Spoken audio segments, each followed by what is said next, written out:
All right, lunchtime over here. What time is it? What time is it, Emilio? 1 o'clock? 1 o'clock? Almost 2. Almost 2? No, not almost 2. We've been working. Hey, on those reality shows, they always have, you know, the problems and the bad music. Bum, bum, bum. All right, we got some of that going on right now. Remember this Brazilian walnut floor?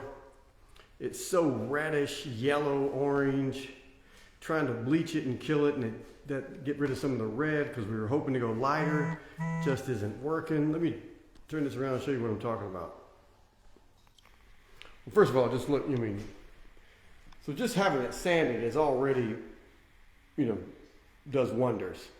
All these lines are the putty filling up with the gaps and stuff, but over here's what it used to look like. So we've got everything sanded. Yeah, here you go. The closet shows you what it used to look like, and gotta get rid of the washer and dryer. So we were hoping to go lighter and bleach it and all that stuff. So we've done 2 bleach, 3 bleach, 4 bleach.